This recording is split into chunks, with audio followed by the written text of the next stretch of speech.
Hola, regresamos a otra entrevista, continuamos en esta jornada de la Feria Internacional del Libro de Bogotá y hoy nos acompaña alguien que ustedes muy seguramente conocen, han leído bastante, es Santiago Gamboa, que nos presenta hoy un libro que, como lo reza la contracubierta, es su libro más personal, de Ciudad Presidio, así que vamos a conversar un ratico con Santiago para que nos cuente sobre este nuevo libro. Santiago, bienvenido. Muchas gracias por invitarme. Muchas gracias. Bueno, Santiago, insisto en la contracubierta, dicen que este es tu libro más personal, en efecto. Cuando empezaste a escribir ese cuaderno, porque es el resultado de una serie de notas que ibas tomando, cuando empezaste a escribir esto, ¿tenías en mente publicarlo o querías que se quedara como en el terreno más personal? ¿Y qué futuro le veías a esas notas que ibas tomando? Bueno, en un principio, pues yo no tenía ni, digamos, la más mínima idea de publicarlo. No es la primera vez que yo llevo un diario. En diferentes épocas de mi vida he llevado diarios, generalmente coincidiendo como con hechos, cambios o hechos importantes o inclusive pues dramas personales o grandes alegrías también. Entonces, en este caso, pues yo empecé a escribir este diario coincidiendo con el encierro de la pandemia, con la idea de llevar como una especie de cuaderno de navegación mía propia, de mis lecturas, de las películas que veía, de algunas ideas, de algunas conversaciones que tenía por teléfono. Y lentamente después, cuando se acabó el encierro, pues seguí haciéndolo. A mí me gustan mucho las crónicas de viajes, y por mis libros yo tengo que viajar mucho, entonces seguí haciéndolo durante mis viajes, y de repente me di cuenta que conformaba pues ya un buen, digamos, un buen cuerpo. Y te confieso que muy influenciado por dos libros de dos grandes amigos, fue que me decidí. ¿Cuáles son esos libros? Por un lado, Lo que fue presente de Héctor Abad, que es un diario personal, digamos, tradicional. Y por otro lado, Leer es resistir, de Mario Mendoza.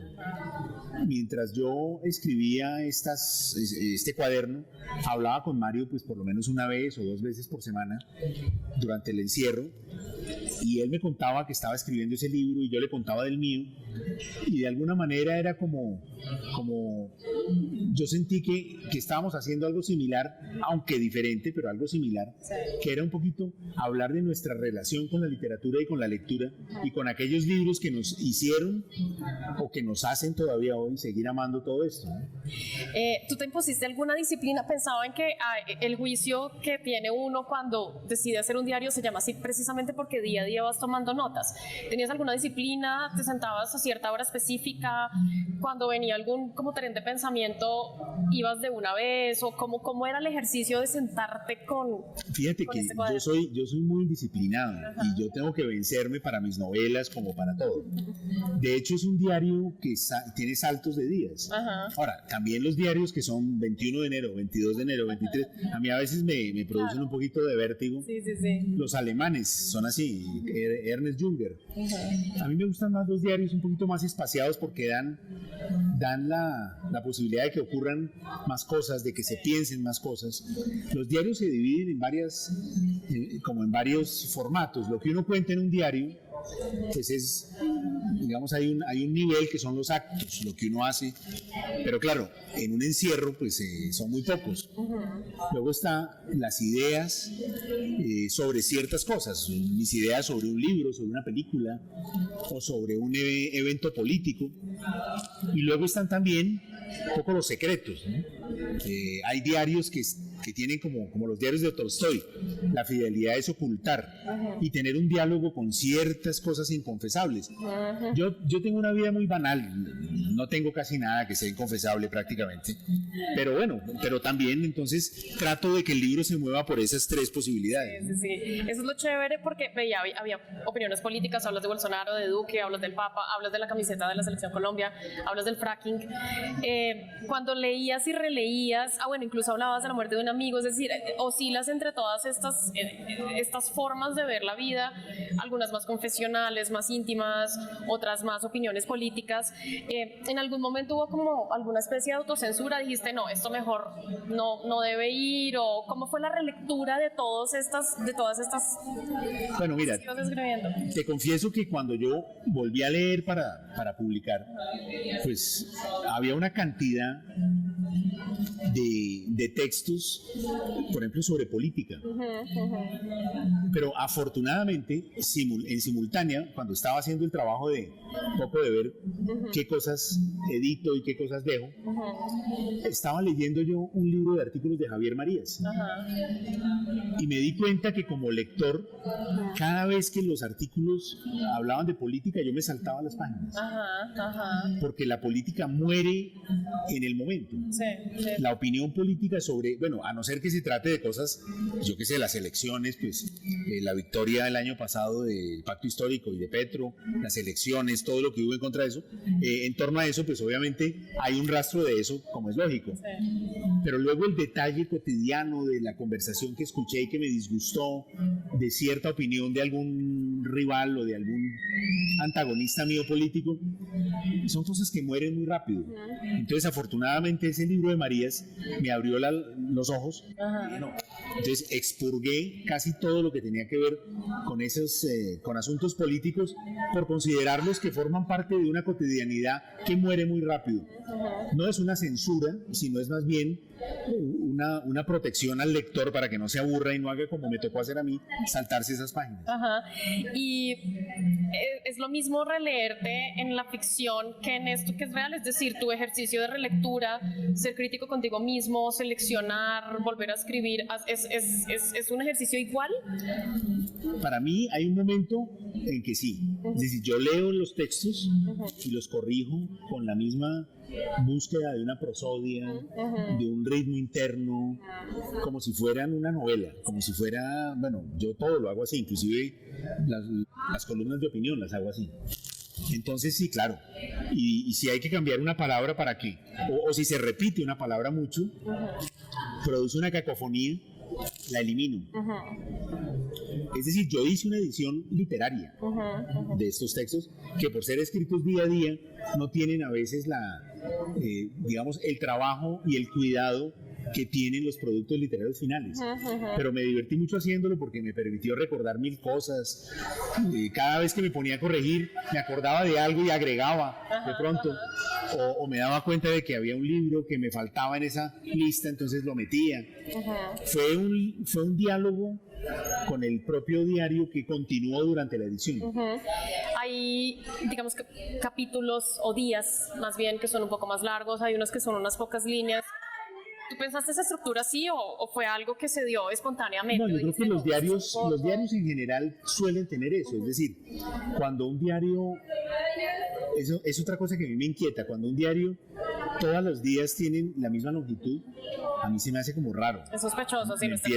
Yo empiezo a pensar que esto es como el producto de un equipo, no sé, como de una especie de legión de misioneros, o sea, como que no es una persona. Porque precisamente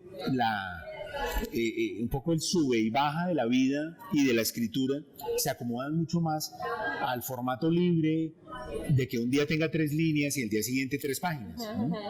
Ahora, hay un diario famoso que es el diario de Luis XIV, en donde aparece 18 de marzo, rien en francés, que quiere decir nada, 19, nada, 20, nada. Ese es un poco extremo, ¿no? Es un caso extremo de la brevedad. Pero a mí también me gusta lo breve, entonces a veces son 3 líneas, inclusive con una frase banal, pero que a mí me parece que condensan mucho. Son muy jugosas. Si nos pusiéramos a hablar de todo el libro, esto sería una entrevista de 50 días, pues porque hay en 1000 temas, pero hay dos particularmente o dos cositas que quería preguntarte y no las quiero dejar por fuera. Uno, dices que Rayuela ya no es un texto sagrado. ¿Para ti existe todavía algún texto sagrado? No, por supuesto. Es decir, para mí, a ver, yo cuando hablo de Rayuela, en esos términos, me refiero a que en el mundo de hoy, los lectores de hoy jóvenes encontrarán una gran dificultad. Sí. Pero para mí, o sea, para mí Rayuela, junto con 100 años de soledad, junto con La Casa Verde, junto con La Habana para un infante difunto, esos son para mí los evangelios. O sea, yo no soy creyente, mi única religión es la literatura, la poesía y el arte, y todos esos libros son los evangelios para mí. Pero yo lo que creo es que esta es una religiosidad que está cambiando, Sí. que los lectores más jóvenes les gustan las cosas más rápidas. El gusto de los lectores del futuro va a estar